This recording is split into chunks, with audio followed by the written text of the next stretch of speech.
Assalamualaikum warahmatullahi wabarakatuh. Perkenalkan, nama saya Raisa Atalia Bakti dengan nomor NPM 2235 10790.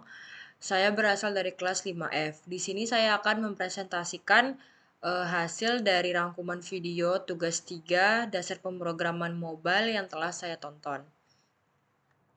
Nah, di sini pada video pertama itu tuh terdapat video tentang array. Nah, array dalam JavaScript adalah sebuah struktur data yang digunakan untuk menyimpan koleksi data dalam suatu variabel.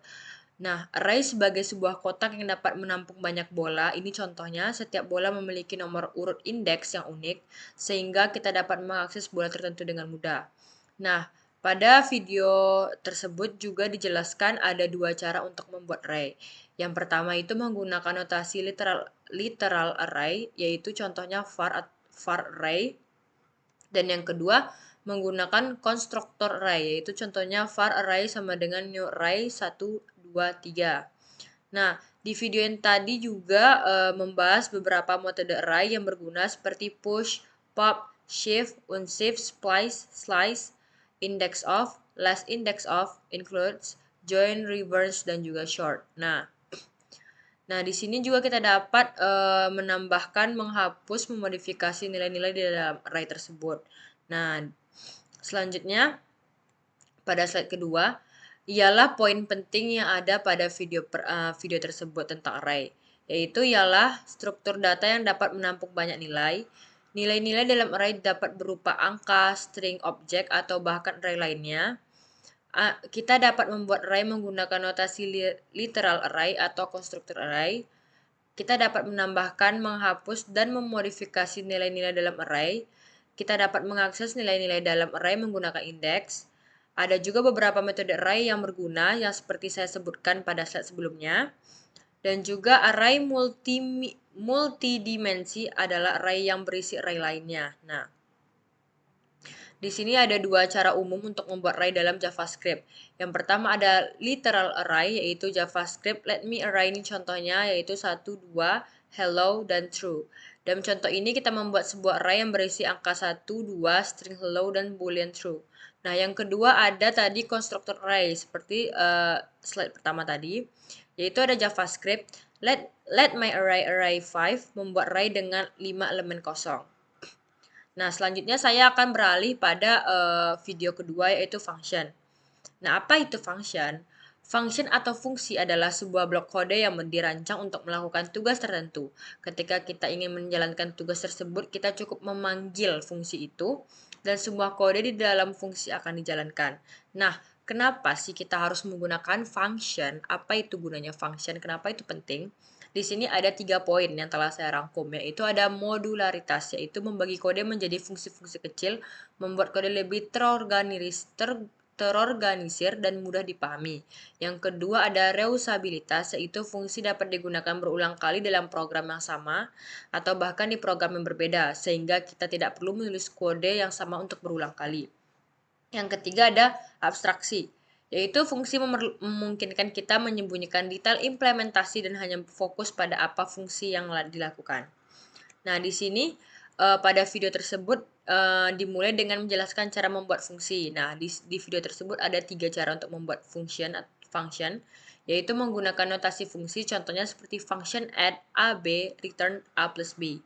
Yang kedua menggunakan ekspresi fungsi, yaitu contohnya seperti const add a b a plus b. Yang ketiga yang terakhir menggunakan constructor function, yaitu contohnya const add sama dengan new function a b return a plus b. Nah, setelah fungsi dibuat kita dapat memanggilnya, contohnya add 1 and 2. Nah, di video ini juga membahas tentang parameter fungsi. Nah, parameter adalah nilai yang diteruskan ke fungsi. Parameter dapat berupa angka, string, objek, atau bahkan fungsi lainnya. Nah, juga di video ini membahas tentang nilai kembalian fungsi, yaitu adalah nilai yang dikembalikan oleh fungsi. Nilai kembalian dapat berupa angka, string, objek, atau bahkan fungsi lainnya, sama seperti tadi. Dan juga yang terakhir membahas tentang hosting fungsi. Hosting fungsi ialah proses di mana fungsi diangkat ke bagian atas kode. Ini berarti bahwa fungsi dapat dipanggil sebelum dideklarasikan.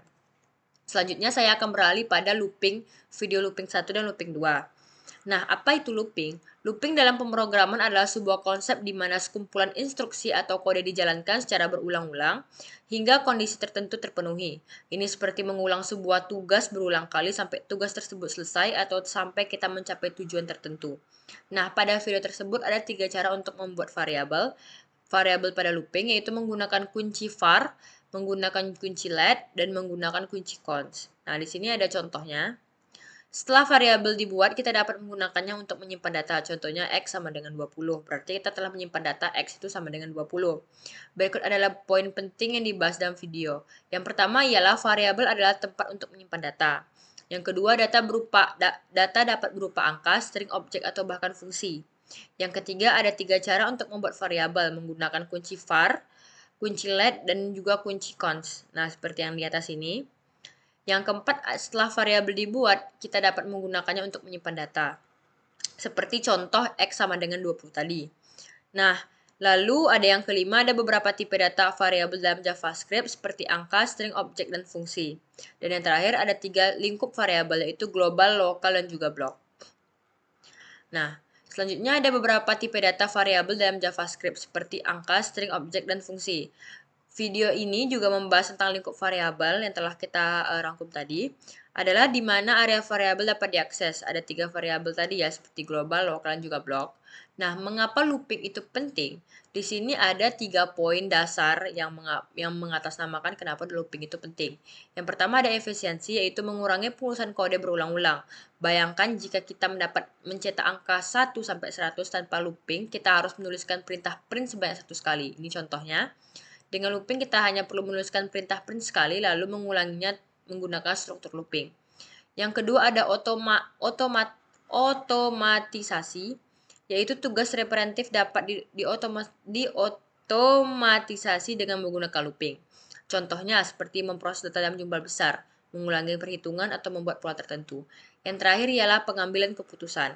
Nah, looping memungkinkan program untuk membuat keputusan berdasarkan kondisi tertentu, misalnya terus melakukan perulangan sampai nilai variabel tersebut mencapai angka tertentu ya teman-teman. Nah, yang video terakhir ialah asynchronous. Ini agak susah dibilang. Adalah istilah yang digunakan untuk menggambarkan proses yang tidak terjadi secara berurutan. Dalam konteks pemrograman, ini berarti bahwa kode dapat dijalankan secara paralel, sehingga memungkinkan program untuk menjalankan beberapa tugas sekaligus. Nah, contoh umum dari pemrograman asinkron adalah ketika program membuat perintah ke server web, alih-alih menunggu respon dari server, program dapat melanjutkan eksekusi kode lainnya, dan kemudian kembali ke permintaan server ketika respon telah diterima. Nah, program sinkron dapat digunakan untuk membuat program yang lebih responsif dan efisien, namun juga dapat membuat kode lebih sulit untuk dibaca dan dipelihara. Nah, di sini ada perbedaan antara fungsi sinkron dan fungsi asinkron. Fungsi sinkron dijalankan satu demi satu, sedangkan fungsi asinkron dapat dijalankan secara paralel. Fungsi sinkron adalah fungsi sederhana yang mencatat pesan konsol. Fungsi asinkron adalah fungsi yang memanggil fungsi set timeout dengan penundaan 3 detik.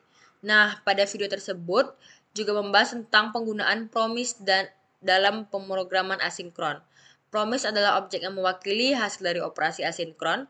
Nah, pembicara atau orang yang dalam video tersebut, abang tersebut menjelaskan bagaimana promise dapat digunakan untuk menangani kesalahan dan untuk membuat kode lebih mudah dibaca. Pada video tersebut juga membahas tentang penggunaan action await dalam pemrograman asinkron. Nah, action await adalah fitur baru dalam JavaScript yang membuat kode asinkron lebih mudah dibaca dan ditulis. Nah, video tersebut menjelaskan bagaimana await dapat digunakan untuk membuat kode yang lebih bersih dan lebih terstruktur. Demikian yang dapat saya sampaikan. Jika ada kekurangan saya mohon maaf. Wassalamualaikum warahmatullahi wabarakatuh.